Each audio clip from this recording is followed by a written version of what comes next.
Vamos conversar sobre algumas das questões mais intrigantes de todos os tempos. De onde eu vim? Para onde eu vou? O que estou fazendo aqui? Quem sou eu?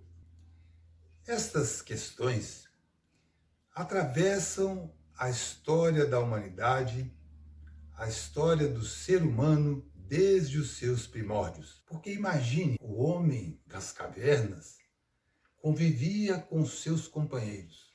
Um dia, um destes companheiros caía por terra, sem movimentos, sem vida. E ali o seu corpo se putrefazia. Estas questões provocavam as grandes indagações, os fenômenos da natureza, relâmpagos, trovões, situações de vida, de sobrevivência.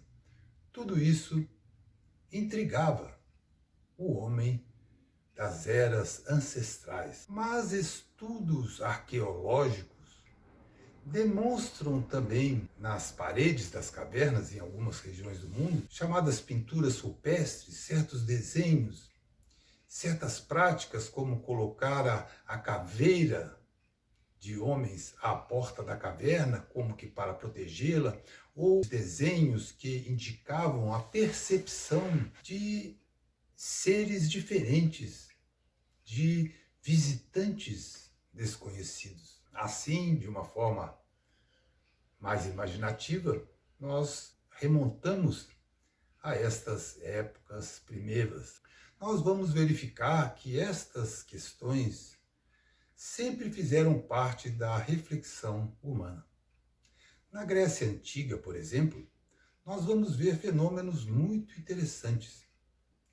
Sócrates, considerado o pai da filosofia, dizia ter um daimon e que este daimon, ou este espírito, lhe aconselhava. Também na cultura da Grécia Antiga eram comuns as visitas a alguns oráculos, como o Oráculos de Delfos. Oráculos era onde as pitonisas, que podemos chamar de médiuns daquela época, recebiam mensagens dos deuses, que podemos considerar dos espíritos, daqueles que haviam vivido anteriormente àquela época, àquelas pessoas. Foi no oráculo de Delfos, consagrado ao deus Apolo, que Sócrates ouviu a resposta para sua indagação sobre o homem mais inteligente da Terra e que lhe foi dito que era ele, o que lhe surpreendeu. E daí veio uma frase que se tornou célebre: ora, eu só sei que nada sei, só se esta for a minha sabedoria. Nas civilizações ainda mais recuadas, como a Índia Védica, comunicações espirituais através daqueles que eram chamados rishis, assim como no Egito, os chamados hierofantes, todos estes encontram atribuições muito similares às que hoje denominamos de médiuns. A investigação filosófica por trás dessas questões, ela vem de algumas indagações profundas sobre a vida. Por que a diferença da sorte das criaturas? Por que a diferença tão grande entre os destinos?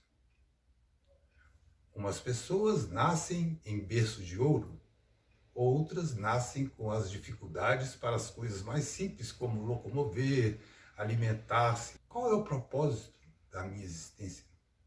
Qual é o sentido da minha vida?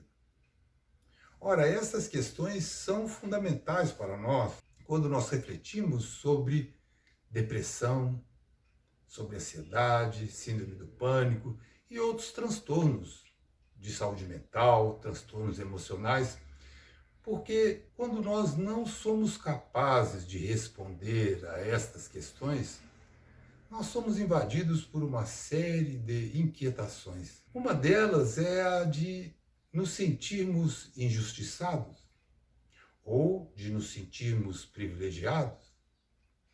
Quando nos sentimos privilegiados, quando nos sentimos melhores que os outros porque nascemos numa situação aparentemente melhor, Esse tipo de percepção fomenta o orgulho, o egoísmo, que são grandes causas de sofrimento, que são grandes causas da depressão.